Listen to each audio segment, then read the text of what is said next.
지난주에 말씀드렸던 것처럼 이제 창세기부터 말라기까지 책별로 아주 조밀하게가 아니라 좀 넓게 살피면서 저는 두 가지를 기대하는데요. 첫 번째로는 이스라엘 역사 속에서 드러난 그런 하나님의 성품을 우리 성도들이 알아가기를 원해요. 그래서 하나님을 잘 섬기기를 기대하고요. 두 번째로는 구약 성경의 책들을 하나씩 폭 넓게 알아감으로 성도들이 성경을 보면서 잘 이해하시고 또 해석함에 있어서 필요한 지식들을 채워나가는 그런 시간이 되어지기를 기대하는 마음으로 이 설교들을 준비하고 있습니다. 오늘은 창세기를 시작하기 전에 모세 오경에 대해서 잠깐 살펴보도록 하겠습니다. 창출, 내미, 신, 창세기, 출애굽기, 레위기, 민수기, 신명기 총 5권 187장으로 구성된 이 모세 오경은 여러 가지 이야기들이 그 안에 담겨져 있습니다. 그 이야기 안에 율법들이 있어요. 율법들 총 613가지의 율법들이 있습니다. 이스라엘 백성들이 지켜야 할 율법들이 담아져 있어요. 그래서 유대인들은 이 모세오경을 토라 지켜야 할 규범이라고 부릅니다. 이 오경 안에 담겨진 이야기들을 대략 말씀드리면은 오늘 이 시간 모세오경을 다 읽는 거예요. 천지창조, 아담의 범죄, 노아의 홍수, 바벨탑 이야기, 아브라함, 이삭, 야곱, 요셉 이야기, 이스라엘이 애굽으로 이주한 이야기, 이스라엘이 출애굽한 이야기, 시내산에서 율법을 받은 이야기, 성막과 제사들, 또한 40년 동안의 광야 생활, 모세의 3번의 설교, 그리고 모세의 죽음으로 모세오경이 마무리되어집니다. 참 쉽죠. 이게 모세오경 안에 담겨진 커다란 이야기들입니다. 근데 우리 성도들이 오해하지 않아야 할 부분이 있습니다. 이 모세오경이 하늘에서부터 뚝 떨어진 게 아니에요. 모세오경이 하늘에서 뚝 떨어져서 모세오경 이렇게 대중에 그렇게 생각하는 성도들이 있어요. 이런 생각을 벗어야 합니다. 성경은 하나님의 말씀이면서도 사람이 쓴 글이에요. 사람이 글을 쓸 때 분명한 의도를 가지고 글을 씁니다. 그래서 단순히 문자 그대로 성경을 바라보다가는 큰 왜곡으로 나아갈 수 있어요. 저는 개인적으로 한국교회의 가장 큰 문제는 뭐냐라고 할 때 성경을 너무 문자적으로 본다라는 거예요. 문자 그대로 본다라는 거예요. 여기에서 문제가 생기는 겁니다. 그러니까 분명한 저자의 의도가 있어요. 저자. 특별히 모세오경을 기록한 저자를 앞에 모세가 들어가니까 모세오경, 모세라고 생각하지만 요즘은 그렇게 생각하는 신학자들은 아무도 없습니다. 가장 큰 이유가 모세의 죽음 이야기가 기록되어 있거든요. 뭐 죽으면서 썼을 리는 없지 않습니까? 그러다 보니까 아마 누군지는 모르지만 분명 모세오경을 기록한 그 성경의 저자가 있어요. 근데 그 저자가 나름대로의 의도를 가지고서 이 모세오경을 기록하고 있다라는 겁니다.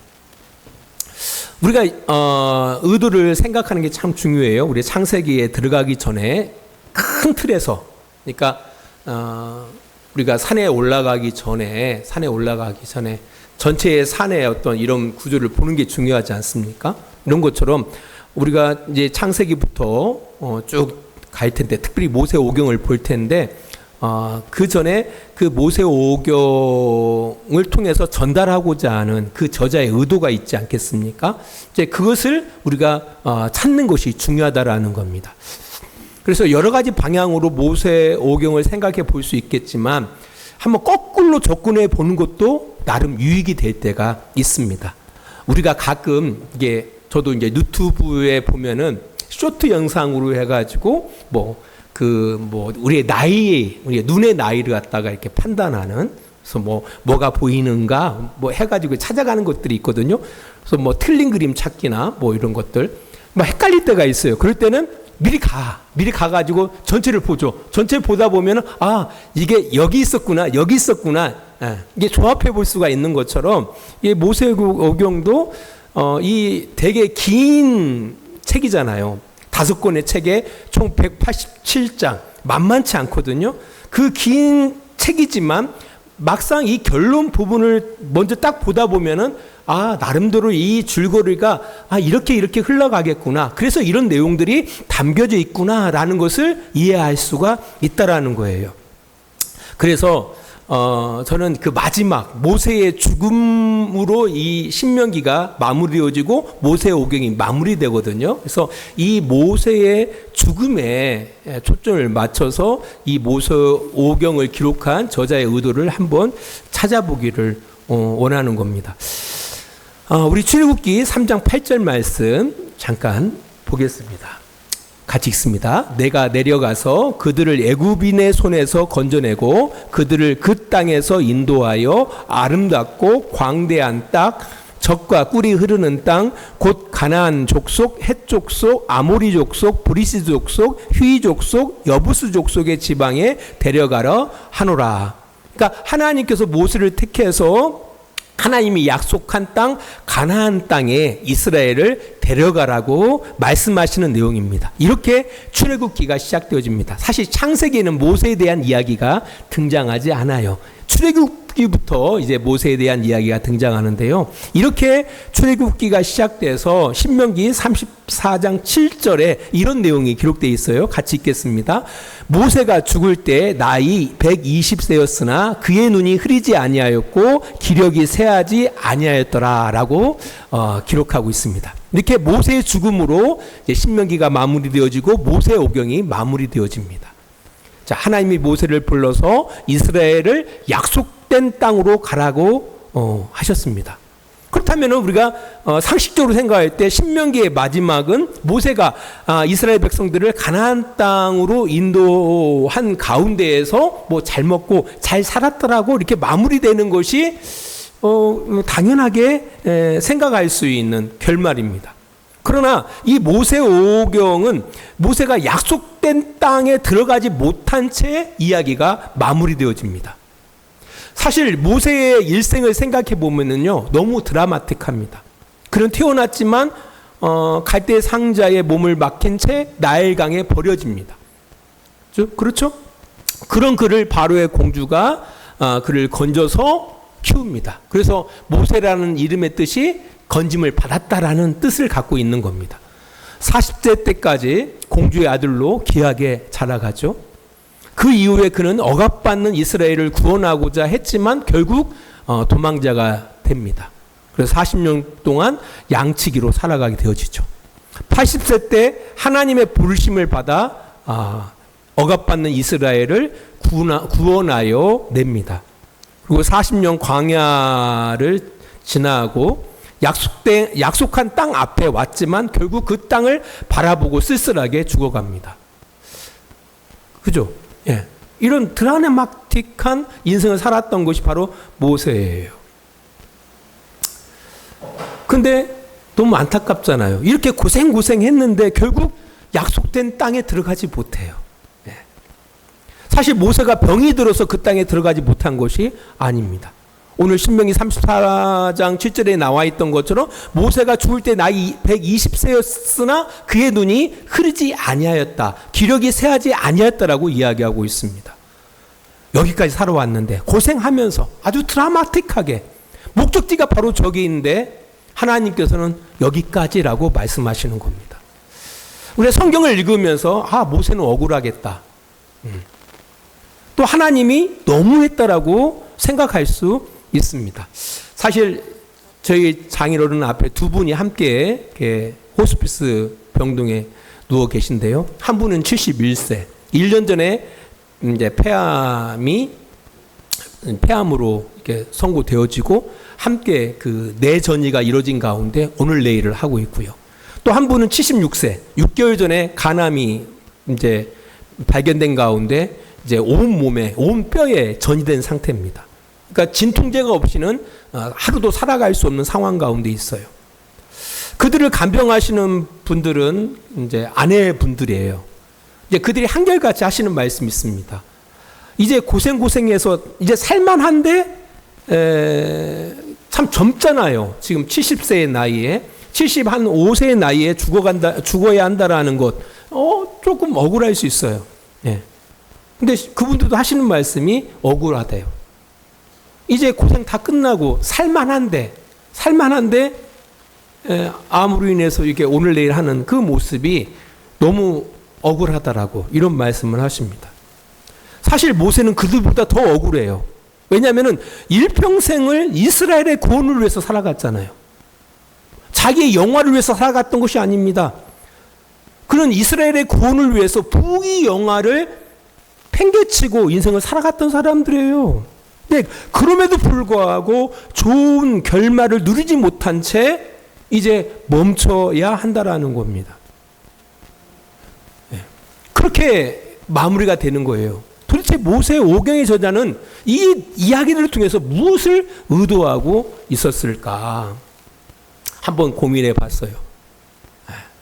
우리가 출애굽기 3장에서 모세를 부르시는 장면, 그리고 모세가 죽어가는 그 장면 가운데 기억해야 할 것은 거기에 주체가 여호와 하나님이라는 거예요. 하나님이 이스라엘을 구원하는 일에 누구를 택하셨어요? 모세를 택하셔요.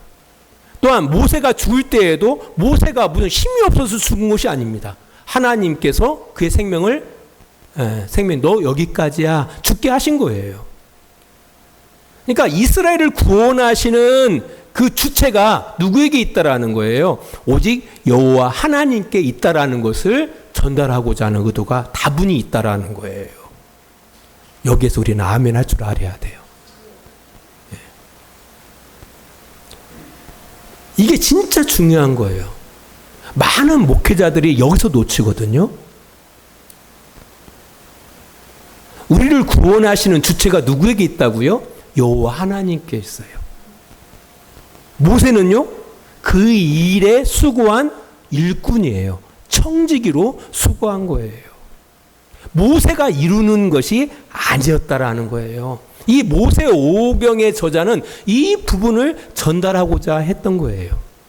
이스라엘을 구원하시는 이는 사람에게 있지 않다라는 거예요. 오직 여호와 하나님께 있음을 그들에게 이야기하고자 했던 거예요. 히브리서 3장 2절은 이렇게 이야기하고 있어요. 그는 자기를 세우신 이에게 신실하시기를 모세가 하나님의 온 집에서 한 것 같이 하셨으니 라고 이야기하고 있습니다. 모세가 어떤 존재로 하나님 앞에 수고합니까? 이스라엘을 향하여 수고합니까? 신실한 청지기로 수고했음을 이야기하고 있습니다. 우리 예수님께서도 하나님의 아들이신 예수님께서도 신실하셨다라는 거예요. 꼭 모세처럼.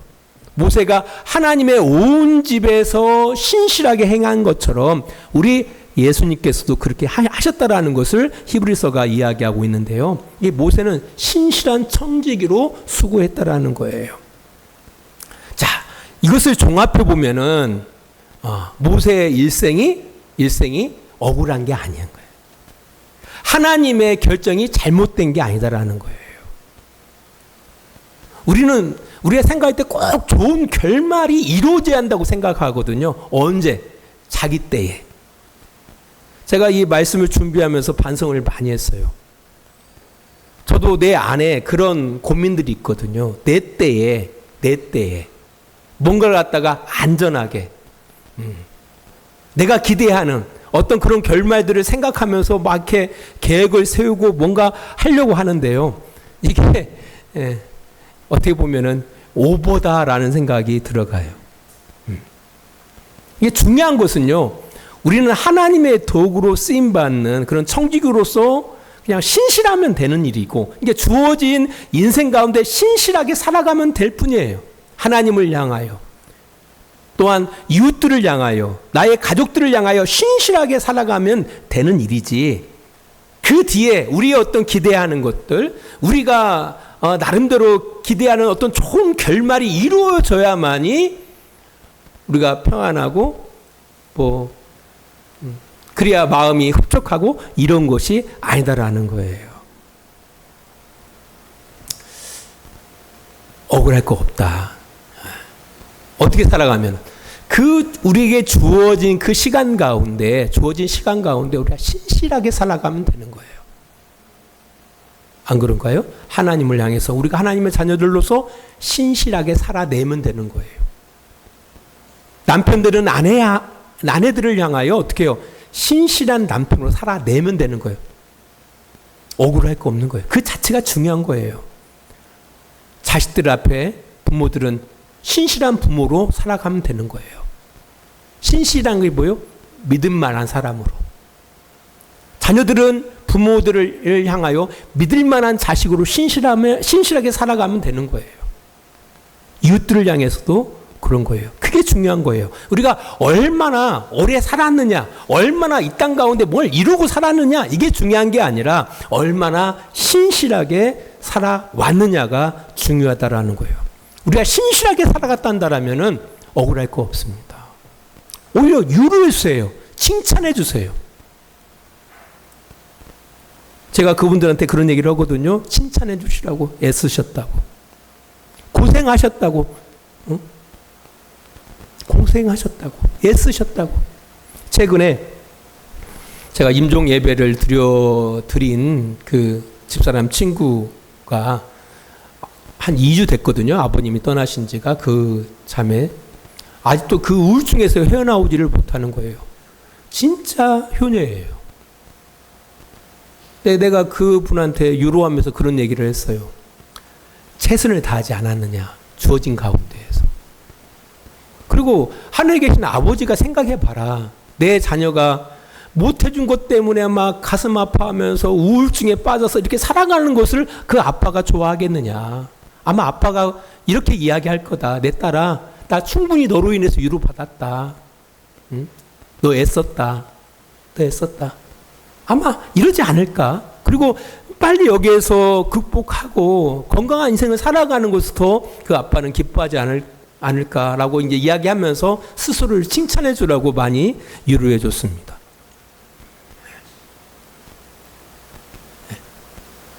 얼마나 우리가 신실하게 살아왔느냐, 살아가고 있느냐가 중요하다는 사실을 꼭 기억하시기 바랍니다. 그 나머지 것은 다 하나님이 하시는 일입니다.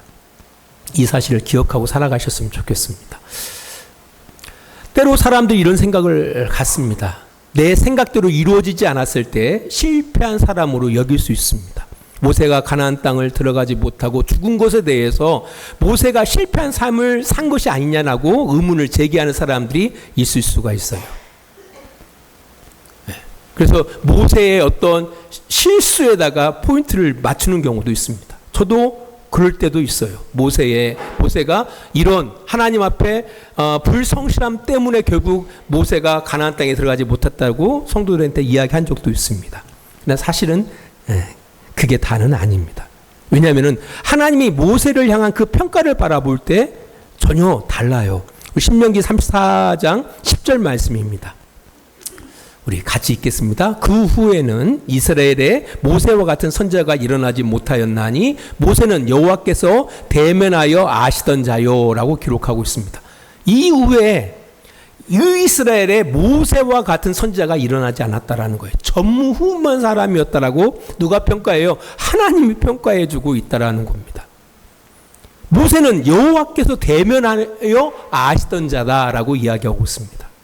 그게 친밀한 자였다라는 거예요. 예. 그래서 이스라엘 가운데 가장 존경받는 사람을 꼽으라고 한다면 모세라고 꼽습니다. 예.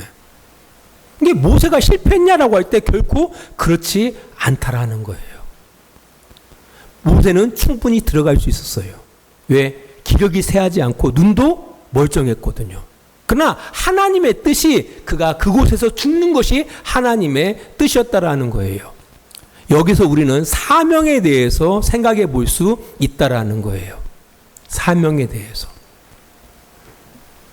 모세의 사명은 이스라엘 백성을 그곳까지 이끄는 것이 그의 사명이었다라는 거예요.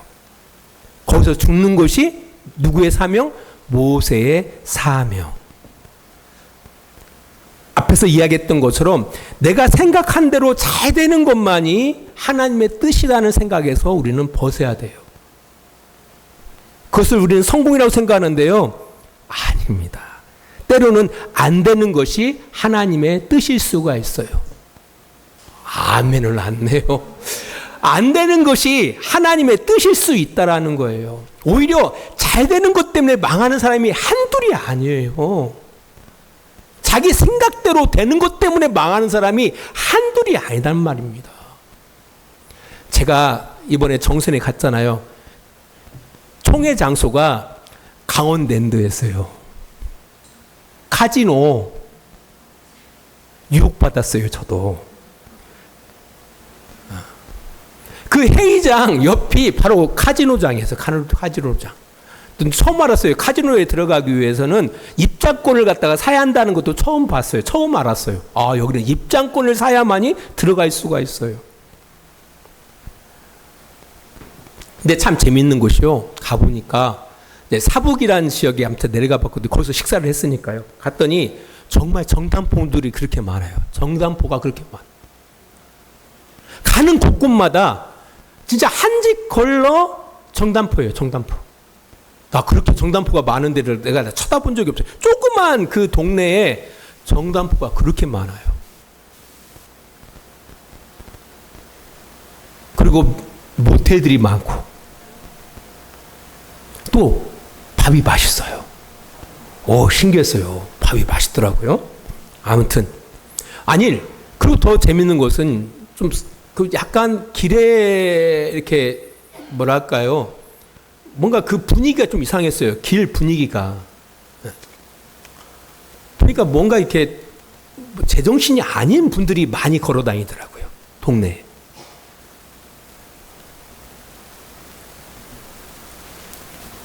그리고 저당 잡힌 차들이 많이 있대요.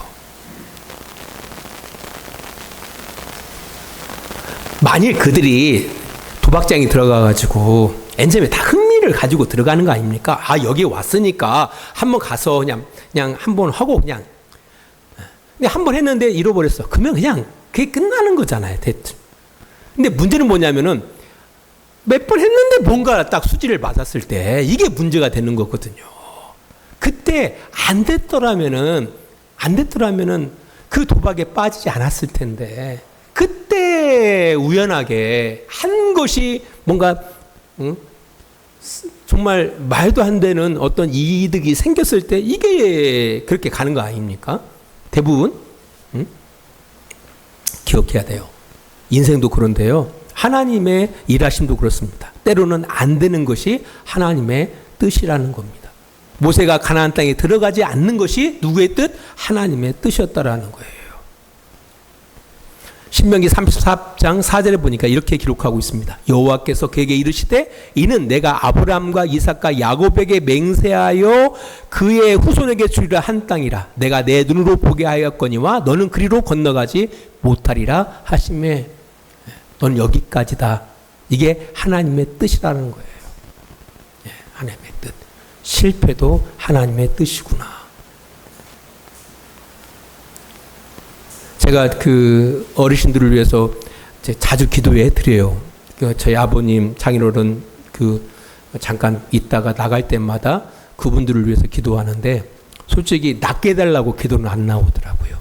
그냥 편안하게 임종을 맞이할 수 있도록, 편안한 밤 될 수 있도록 기도를 해드리지만 낫게 해주세요 라고 기도는 나오지 않더라고요.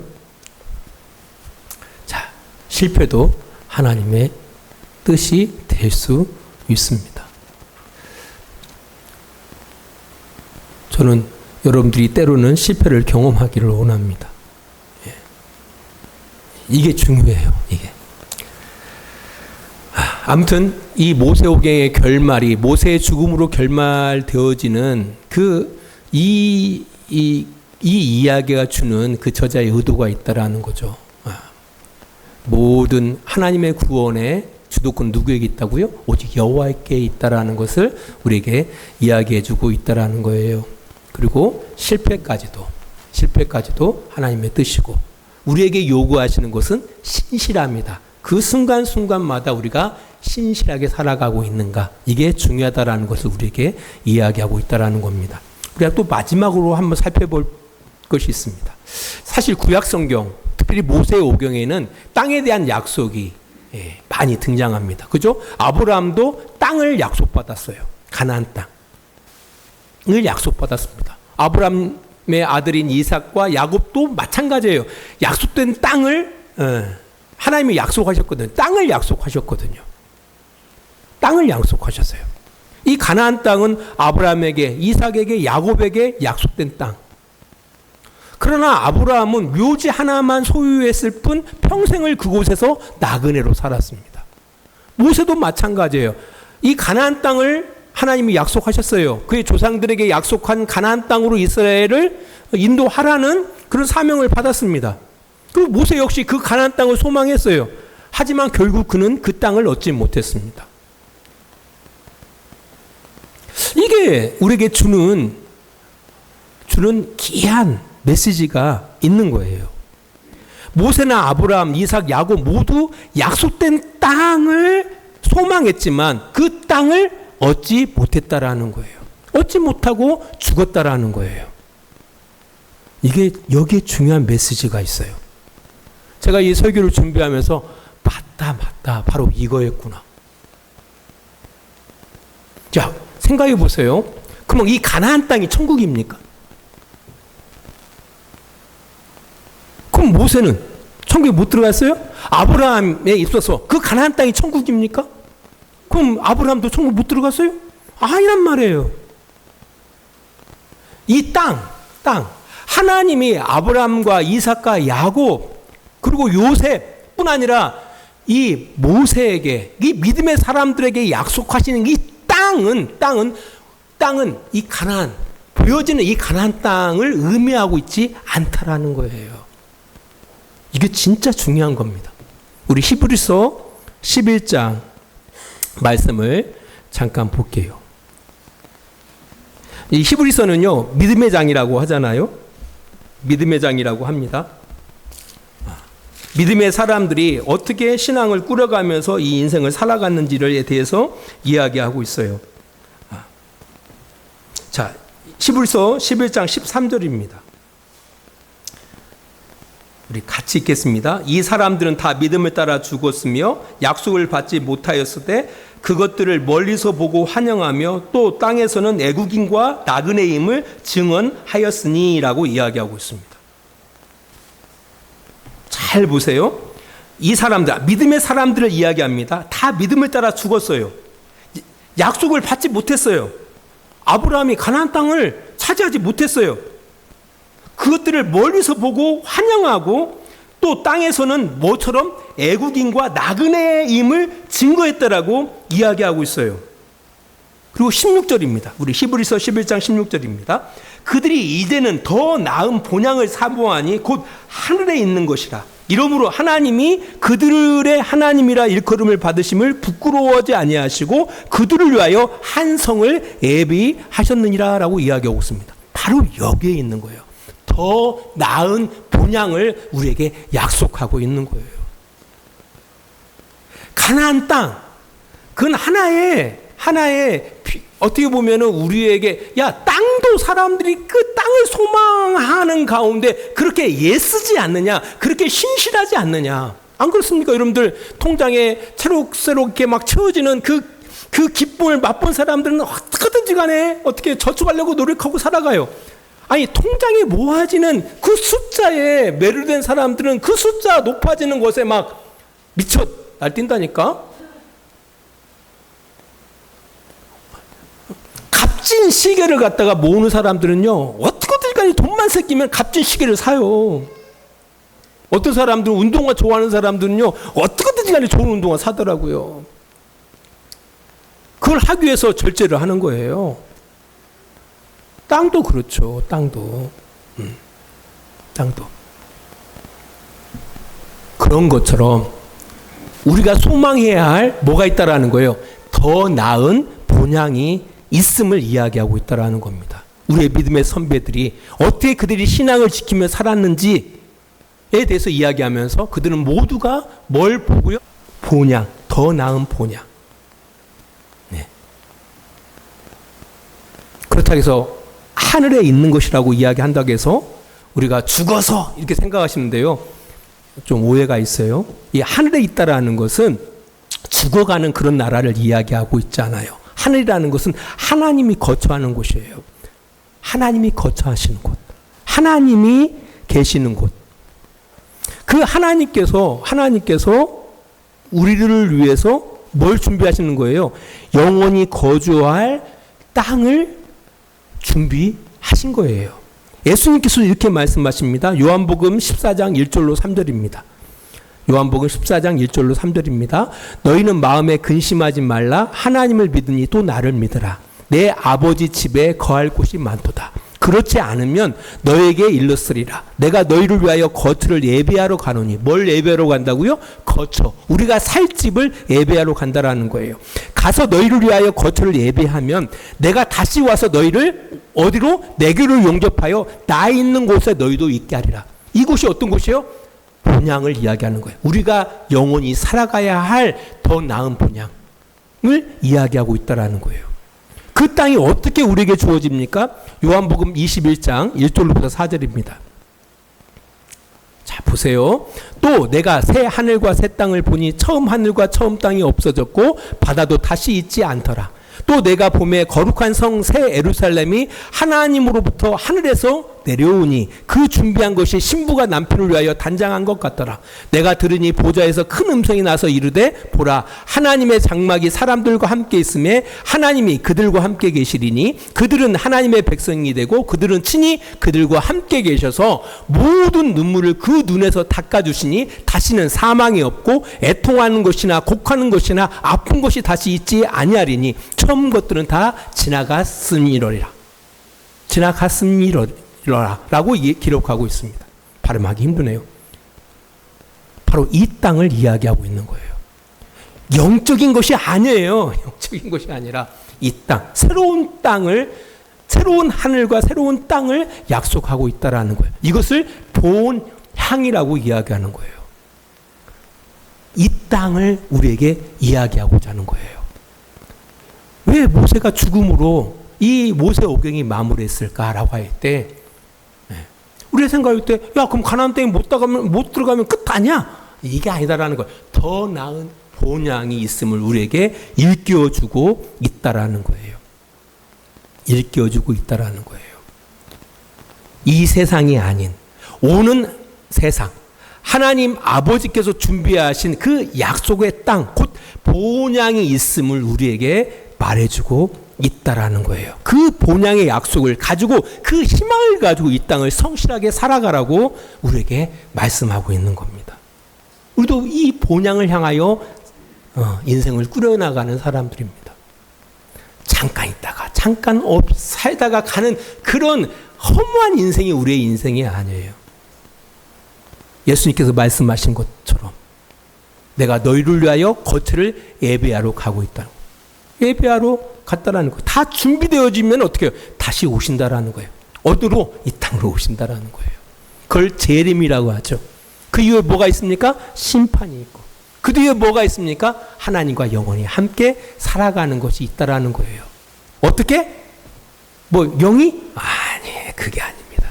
우리가 부활해서 그리스도의 온전한 몸처럼 부활해서 영의 몸을 입고 보이지 않는 그런 몸이 아니라 온전한 몸을 입고 누구와 함께? 하나님 아버지와 함께 살아가는 그 본향을 기대하고 살아가는 겁니다. 소망하면서 살아가는 거예요.